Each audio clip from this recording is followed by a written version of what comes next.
सूरत के लिंबायत इलाके से बड़ी खबर सामने आई है। यहाँ गोविंद नगर इंडस्ट्रियल एरिया में स्थित एक मंदिर से भगवान की प्रतिमा गायब हो गई है। प्रतिमा गायब होने की घटना के बाद श्रद्धालुओं में गुस्से का माहौल है। हिंदू संगठनों ने विरोध जताते हुए लिंबायत पुलिस स्टेशन पहुंचकर कार्रवाई की मांग की है। जानकारी के मुताबिक पिछले 30 साल से इस स्थान पर भगवान जगन्नाथ और तिरुपति बालाजी का मंदिर स्थापित है।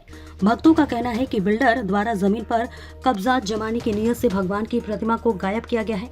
फिलहाल पुलिस ने मामला दर्ज कर जांच शुरू कर दी है। वहीं हिंदू संगठनों ने चेतावनी दी है कि अगर जल्द कार्रवाई नहीं हुई तो वे आंदोलन करेंगे। હું અભિષેક સિંહ રાજપૂત, બજરંગ દળ સંયોજક, સુરત પૂર્વ વિભાગ।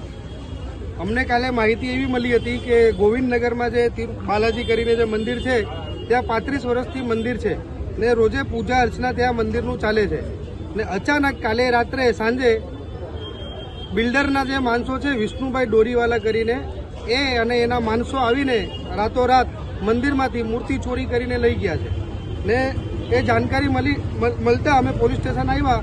સાહેબને મળ્યા પીઆઈશ્રીને કીધું કે સાહેબ ફરિયાદ કરો, આમાં જે મૂર્તિ ચોરીને અચાનક લઈ ગયો છે એની ઉપર ફરિયાદ દાખલ કરો।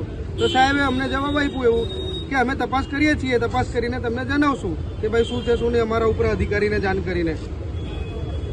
એ છતાં બી અમને 24 કલાક થઈ ગયું, હમણાં સુધી મૂર્તિ પાછી આવી નહીં ને ફરિયાદ બી દાખલ નહીં થયું। એટલે અમારો બજરંગ દળ અહીંયા પ્રદર્શન કરે છે પોલીસ સ્ટેશન ને અમારી એવી માંગણી છે કે ભાઈ તરત ને તરત મૂર્તિ પાછી આવે ને ત્યાં પૂજા અર્ચના મંદિરમાં ચાલુ થાય અને જેને મૂર્તિ ચોરી કરી છે એની ઉપર ફરિયાદ દાખલ થાય। જય શ્રી રામ, જય શ્રી રામ।